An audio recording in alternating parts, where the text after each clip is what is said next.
Welcome back, folks.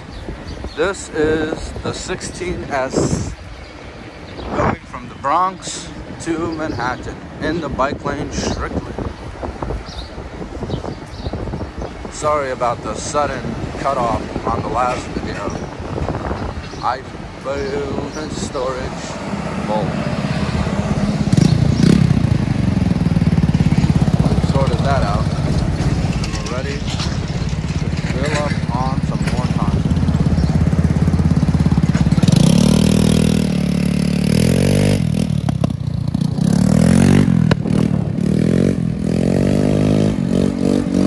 I cannot beat a moped on the 16S. On the Sherman, sometimes, but not on the 16S. If you're new here, thanks for tuning in. This is Journey from Bronx to Manhattan on the 16S, a $1,250 wheel, something like 800 watt hours, maybe 1,200 watts, something along those lines. The specs are pretty low. It's a 16-inch wheel. It's a small wheel, relatively low cost, low high speed, low acceleration. Everything pretty low, but about the same as an average scooter or low-end scooter with a Segway, but way smaller in size and way more efficient and way more range and a lot more fun. So if you're wondering if you should buy a small unicycle like this one, the answer is yes. I also like this one because it's rainproof, so I ride it on the risky weather days like now. Very cloudy, forecasted rain, so I don't really take out my big expensive Sherman out in the rain if I have some forewarning, if I have some expectation that it's going to rain. But when I do, I sacrifice the speed and power a little bit for the durability and for the safety of the Sherman.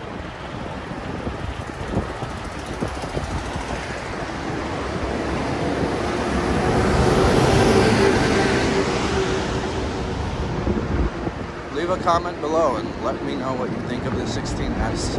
To those wondering, why do I keep an extra wheel around or an additional wheel on top of the Sherman?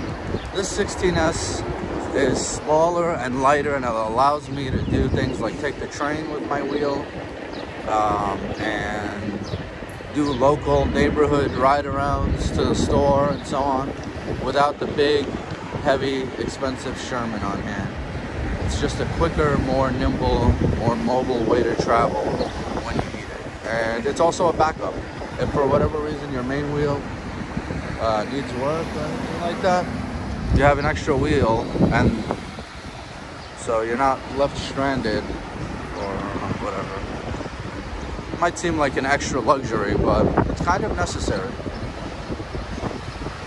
Once you become dependent on the wheel, you're kind of like a fish out of water if you don't have a wheel for even one day.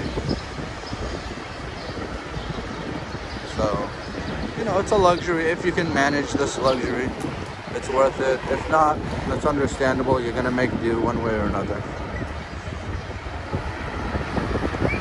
Notice how I'm strictly in the bike lane on the 16S though. It really doesn't have the type of speed and power that allows you to safely traverse the streets with the cars.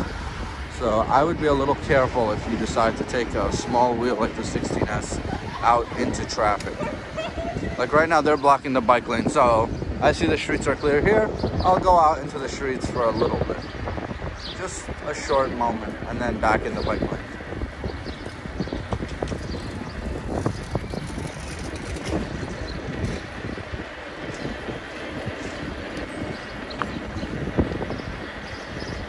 Wrong way scooter over there, see? Sometimes you want to dive out into traffic because some people will block your route.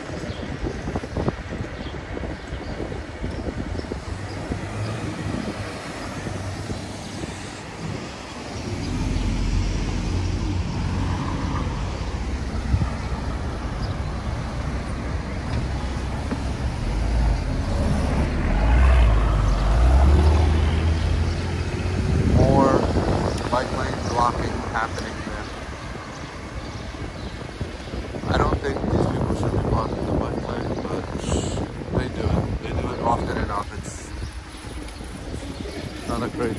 don't think.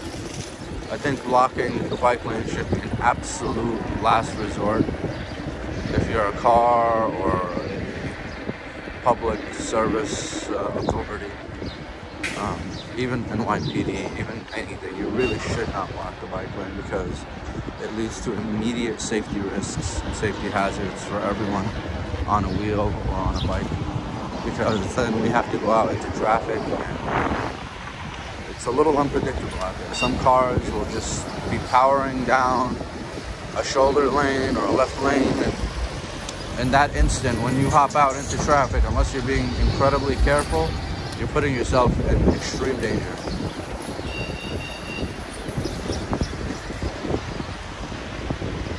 Look at this huge obstruction right here in the bike lane. Yeah, the bike lane still doesn't get the respect and regard I think it deserves a lot of the time. So be cautious out there, folks. If you use the bike lane, don't think of it as a highway to freedom on your mini vehicle. Think of it more as like a great resource that should be used with caution. It is a nice little beltway. It's protected by these cars now. I hated this in the beginning, but now I think it's really the better approach because the bike lane used to be out in traffic and cars used to double park and obstruct the bike lane even more, and it was just an awful situation. Cars would also be right next to you, so it just didn't feel as safe. But having a barrier like this of parked cars definitely helps a lot. And having one bike lane and one emergency stripe section over here, that's definitely useful and beneficial. You know, if it was just one narrow bike lane, there would be so many more incidents and accidents. So having that extra space there allows for some wiggle room to pass people and so on. So that's good. Ooh, that bottom pizza is really getting the treatment there. I hope that bottom box is empty. It'd be a good way to absorb.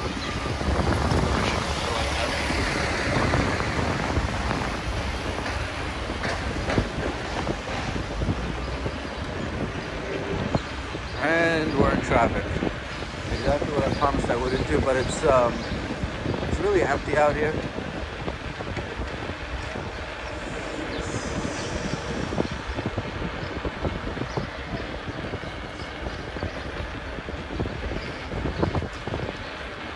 So I am getting away with a little bit of non-bike lane action.